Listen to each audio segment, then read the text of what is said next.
Welcome back, ladies and gentlemen, to another episode of Move It Fix Podcast. I'm your host, Ryan D. Bell. This episode is a solo podcast, and I will be sharing the 5 things that I wish I would have known when I was suffering from quite severe, if I do say so, lower back pain.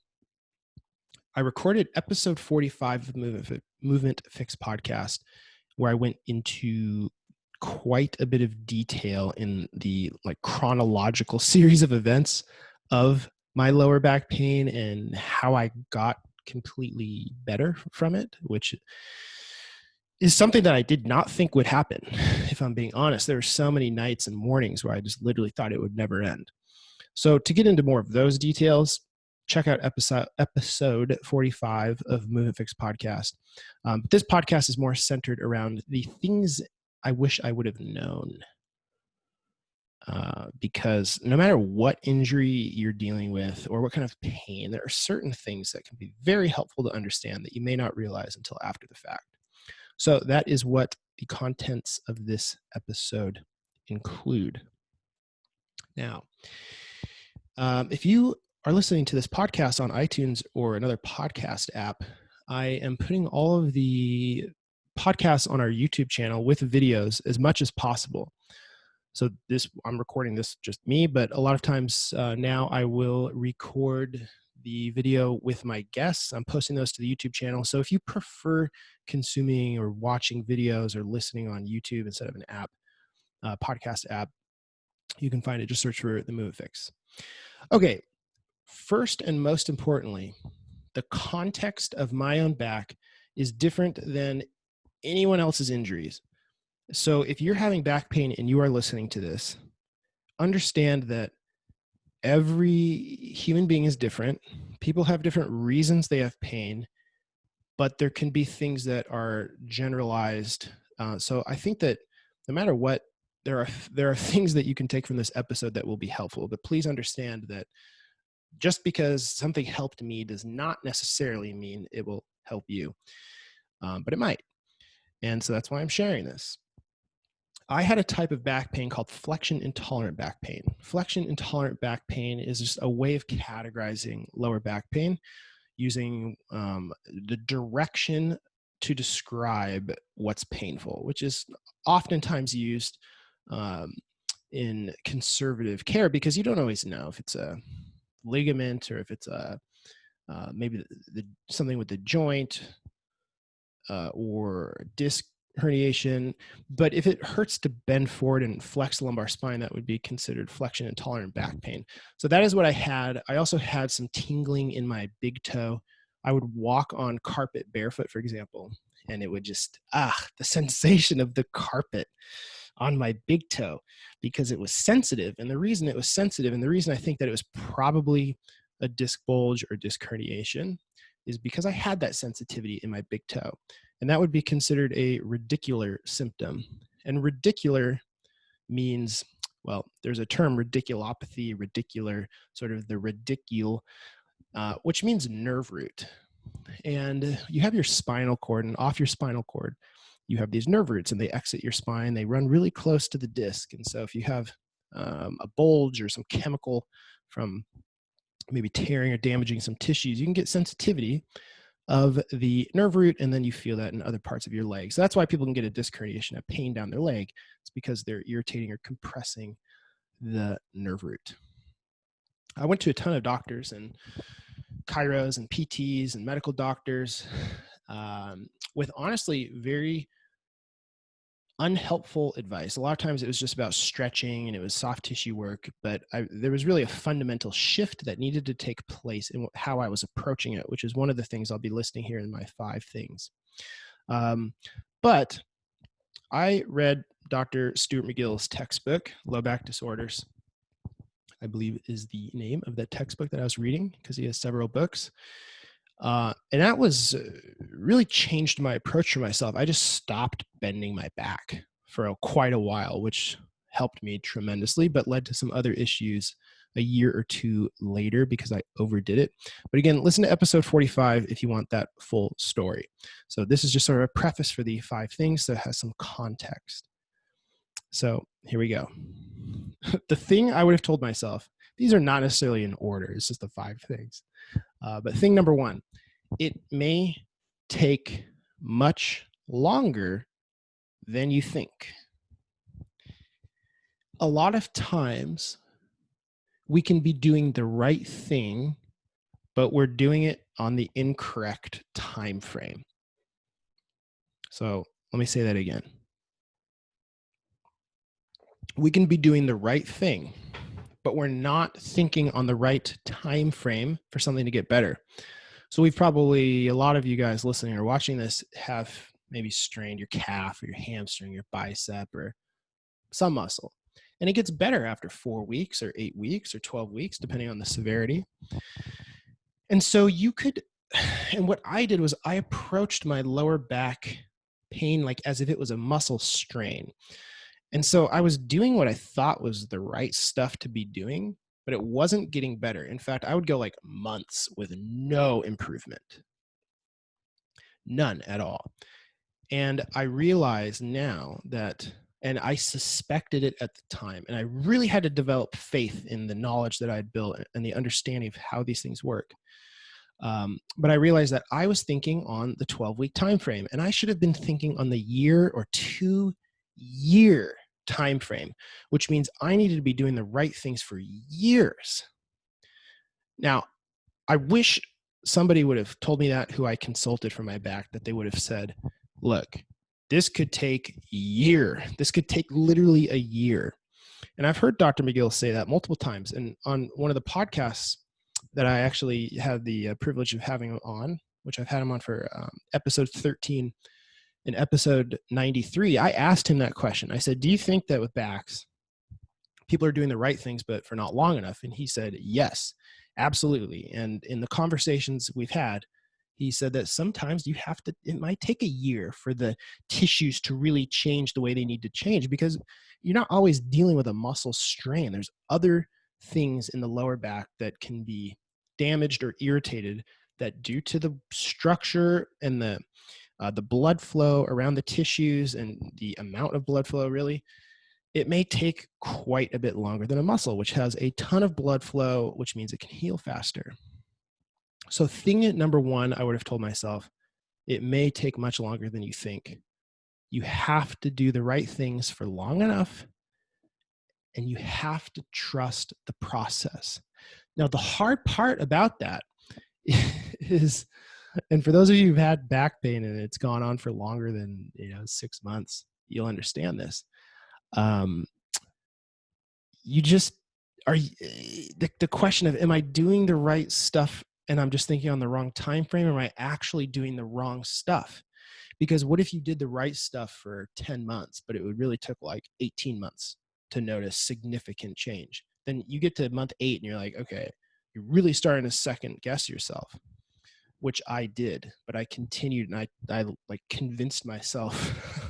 I'm not saying you should do this, right? This is because I was trained in lower backs at the time, because I had subsequently graduated and been studying this, and I was treating myself essentially.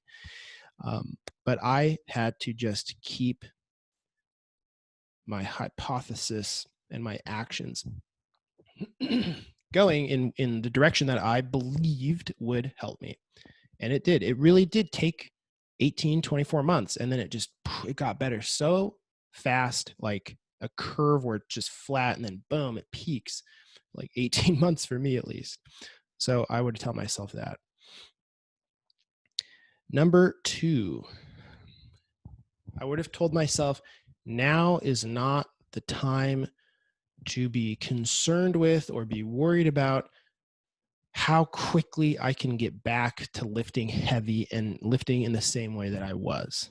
Now, this will certainly not apply to everybody, but it does apply to me, because I was sort of quasi trying to compete in CrossFit at the time. And I kept trying to go back to doing it. Like, my mentality was, I want to get back to doing those lifts and doing those workouts and competing and trying to beat PRs as soon as possible. And so what would happen is, if I did start to feel like, okay, my back feels a little bit better today, I would still be trying to do power cleans and snatches. And it was just such a mistake to approach it that way. Such a mistake. When when we have pain, when we have injuries, when we have to take time off of training, and I've seen this mistake happen a lot. Let's take somebody's lower back, for example, like myself. Dude, like let's say there was a day where it felt good. What I would do is be like, okay, I'm going to start getting back into deadlifting. And so what would I do? I would start with the bar and 45-pound plates, because that sort of seems like the starting point. But that's 135 pounds. That's not the starting point. That's 135 pounds. The starting point is probably just a dowel. And then maybe just 5-pound weights, and then 10-pound weights, and then 20-pound weights, and then the bar, and then the bar with tens. And that may take, months to progress through that. I just kept trying to jump back in at 135. And I've seen tons of people do that too. And I think that's a mistake more often than not. You have to find an amount of weight that you can train with, and you maybe have a tiny bit of soreness, but it does not aggravate your symptoms. You have no tightness later that day or the next day. Like, it should feel like you did not provoke it, especially when you're having like symptoms with bending forward, or if it is painful when you're trying to put your socks on and things like that. I was just mentally in such the wrong framework. The framework should have been, this is going to take months or years. As I said, number one, you have to frame your training around getting your body healthy. The other things will come later. Don't even worry about those. Focus on stripping all your training away and rebuilding it from the ground. So that would have really, really helped. You can make gains later. But you have to be healthy. My training has shifted dramatically because of my back injury in my 20s to, like, I'm not trying to compete in any sport. If somebody's trying to compete, okay, it's different. It's different. If you're trying to be, maybe you haven't even identified why you really work out, why you train. It's really important to figure that out, because how do you know what to do? How do you know why you're doing it? How do you know when to take rest days? How do you know which exercises to do if you don't know why you're doing it? And so I wish I would have known that I was doing it because I want to have a pain-free, healthy, functional, strong body. Had I thought of it that way, I would have approached things entirely differently, which I think could have shaved substantial time off of my recovery process. So number 2, now is not the time to try and make gains. Spend the time getting healthy. And getting healthy will lead to gains, by the way. Okay, number 3. Work on your lower back range of motion, but only in pain-free ranges. We have a tendency when something hurts to stretch it. And, why do we do that? I personally think that when we have, so in your body, you have all these different nerve endings. There's different types, they're in different tissues, and they all basically go to your brain. Some of them go to your spinal cord and then they go back, but you get a lot of information going to your brain, and your brain has to make sense of that. And so if there's things going on, if there's irritated tissue, if there's tissue that's healing and you bend and twist and it gets pulled on, it can like go to your brain and make it feel weird. And so as a reflex to that, almost like a conscious reflex, it's like you try to stretch it out, you try to get rid of it. And I would do that all the time. I would like get to the end where I'd start to feel the tightness, then I would try to like stretch through it. And the challenging thing about this is that was actually something that helped me after like 2 years, that I had to regain pushing the end range of motion.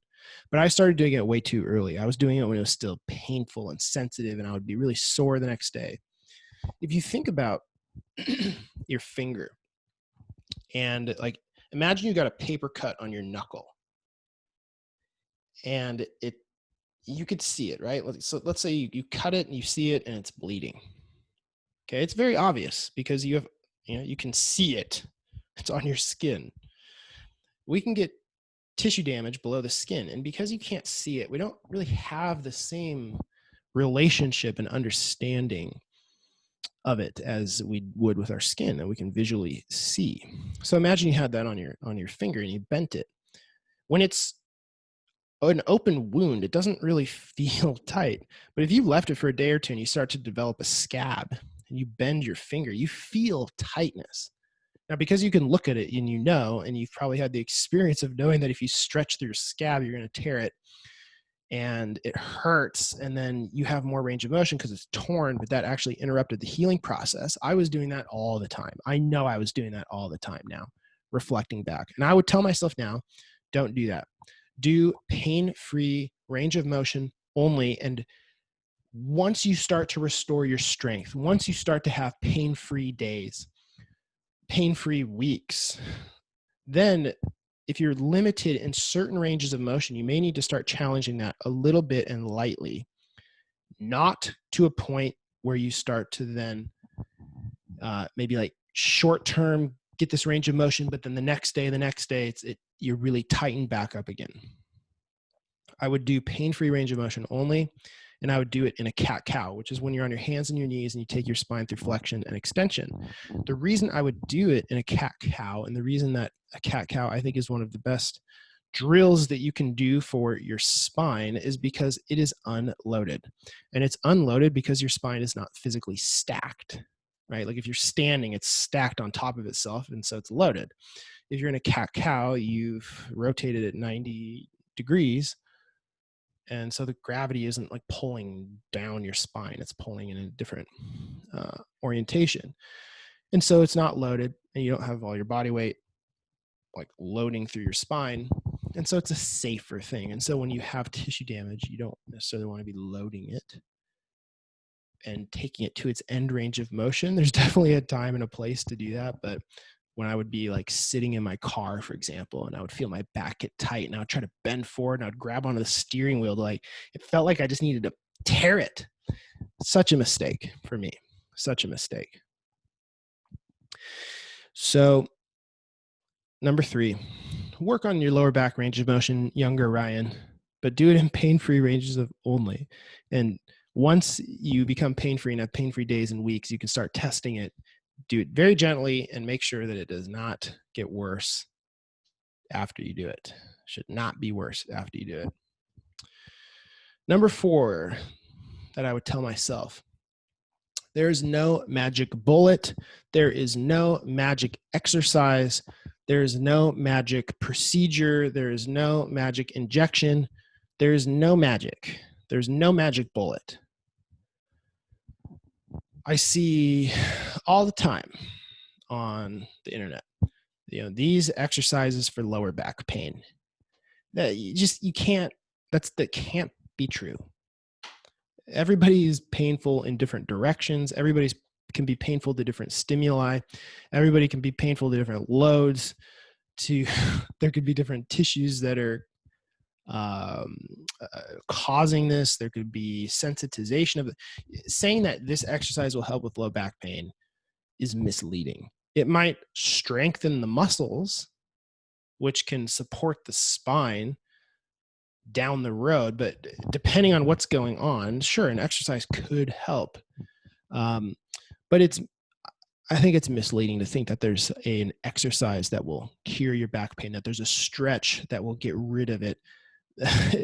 I think fundamentally it takes a different approach than that, an approach of letting things become not sensitive, letting things heal if there's known tissue damage, and then gradually, and with a lot of backs, it has to be gradual. Some backs are fast, but a lot of backs, it's gradually reintroducing load, gradually reintroducing exercises, gradually increasing volume. There's no magic bullet. There is none. There's so many people out there with back pain that have had back pain for years. And again, maybe some of you listening, you fall into that category. It can take a fundamental shift in your approach. Don't look for a magic bullet. Look for a shift in the way that you think about it. That's what I would tell myself. No magic bullet. Shift the way that you're thinking. Understand that the body is complicated. You have to eat certain foods to decrease your like inflammation that may be occurring if you're eating a lot of sugary foods, low quality fats. What if somebody, if you could be doing exercises, but what if you're not sleeping well? So you don't have time to rejuvenate. I'm sort of leaking, I think, to number 5 here, which is focus on what you can do, but we'll get into that in a sec. So make sure that you're not looking for a particular magic bullet. You need to sleep well. You need to eat healthy. You need to make sure that you're not continually aggravating your back. You need to make sure that you're progressively and particularly increasing load and exercises and intensity and speed. Now, a lot of times you got to peel everything away, start fresh. I kept trying to jump back in, like I said, thinking that I'll do these stretches, it'll get better, and then I'll just be able to magically start. No. The body has such an ability to heal itself. It's really crazy. And I think that we do not appreciate how crazy it is. Like, think back to when I was talking about cutting your finger. You cut your finger and it just automatically heals. You don't consciously have any clue how to do that. You probably don't even know how it actually happens. You probably it cuts. Why does it start healing again? How does it know what to do? How does it know to heal in just that particular way? How does it know when to stop? It just does it automatically. We get in the way so much. We get in the way of the body healing itself. We don't provide it with what it needs. We are way too stressed out. We try to do things too quickly. We get in the way. You got to get out of the way. We're using our conscious mind to interrupt the unconscious ability of the body to do incredible things. And that's just actually the truth. Because what do you think happens to somebody when they break their leg, when they strain a muscle, when they sprain a ligament? I mean, in certain cases, you have to get a surgical procedure done if it can't quite happen by itself, like if things are displaced to such a degree. But for most minor injuries, your body just does it. You just got to get out of the way and give it what it needs.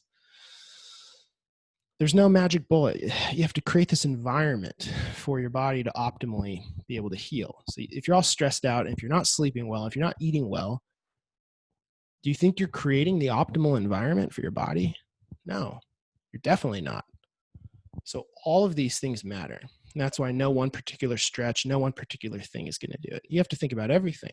You have to think about yourself as a whole. So let's get into number 5. Focus on what you can do. Don't we always do this? We always focus on the things that we can't do.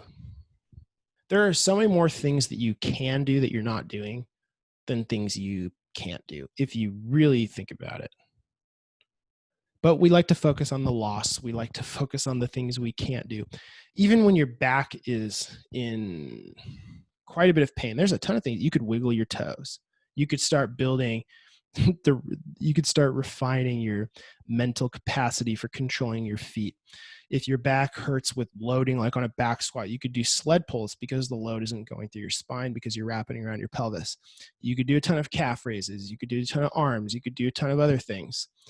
You could, etc. Use your mind, focus, read some books. There's so many things you could do, understanding that, yeah, when you get injured, it's certainly not convenient. But don't let that prevent you from doing all the other things you could do. I think one of the things I've learned is there's a real art in enjoying things that you can do while being patient and not frustrated with the things you can't yet do. If you can develop that skill, it will reward you in innumerable ways throughout your life. How do you become satisfied with what you currently have so you can be in a happy, joyful state while still being ambitious to get things that you don't have but that you want? So if your back or your shoulder or your neck hurts, how can you still find happiness by focusing on the things that you can do and being grateful for that, yet still pursuing getting that part of your body or that movement or whatever, like something that you're able to do. That is a challenge.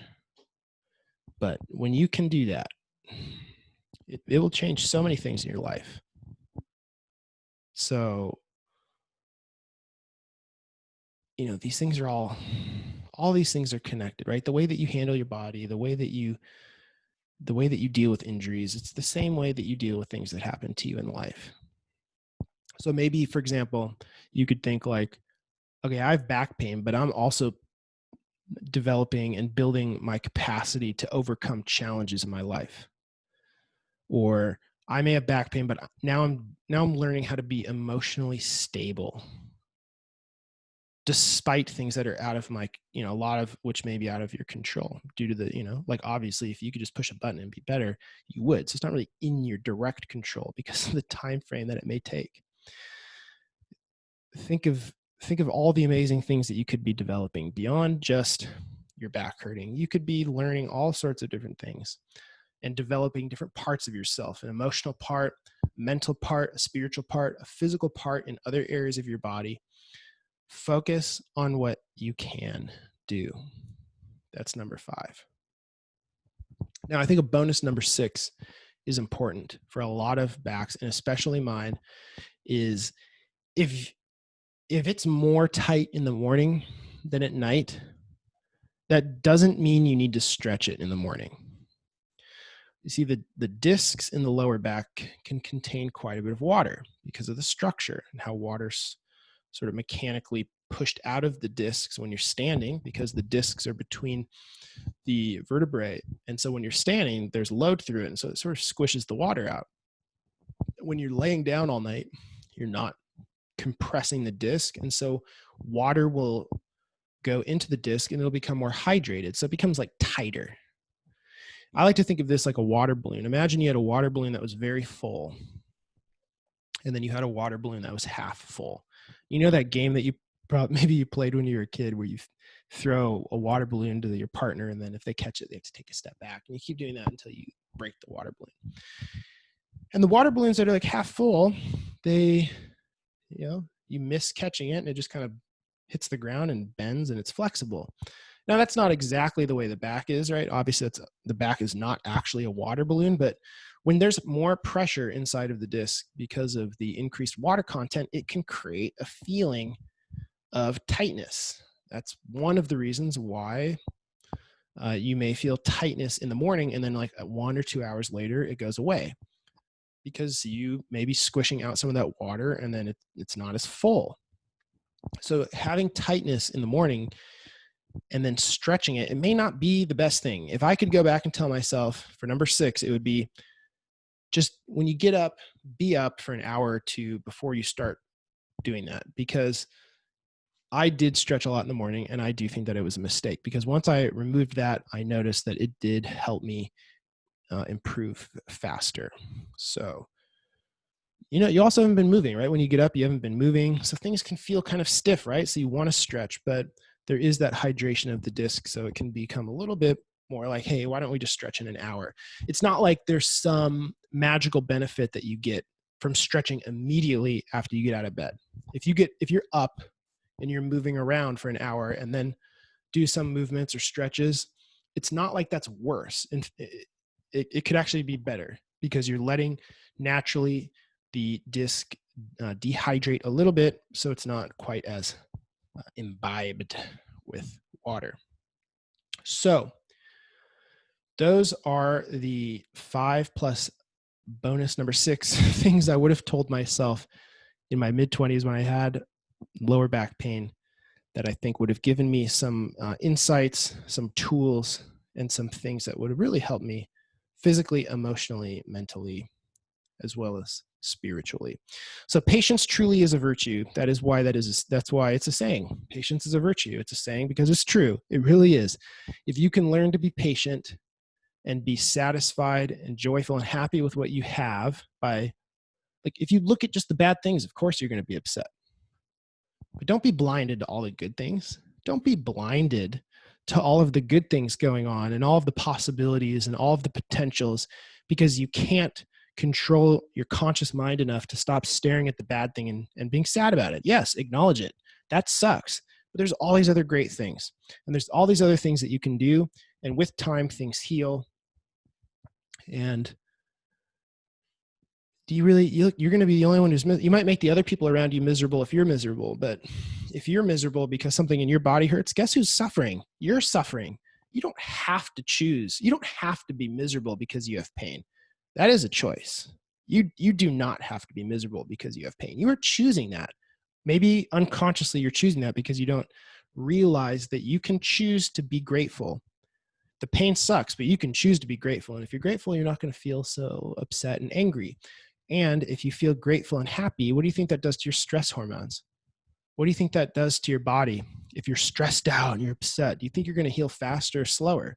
If you can find a place of peace, which is finding, which is being patient and being grateful while being, while looking forward to things to come, man, powerful stuff. All right, guys, that's it for this week's podcast. If you enjoy Movement Fix podcast, I would greatly appreciate if you could subscribe. But if you could rate the podcast on iTunes, just putting the star, or if you want to write something, that would be awesome too. But the more people that leave reviews and ratings, the more people find the podcast, which means more people can be helped by the content of the show. Also, if you want to read more, check out or watch more of Movement Fix stuff, head to themovementfix.com. That's where everything is: the articles, videos, podcasts, or you can browse the YouTube channel. Just search for The Movement Fix on YouTube. There's hundreds of videos on all sorts of different topics. So my goal is to help you guys take care of your body and to empower you to keep your body healthy for your life. So hope to see you guys next week on the podcast. Thanks for watching or listening wherever you are. I'll see you next time.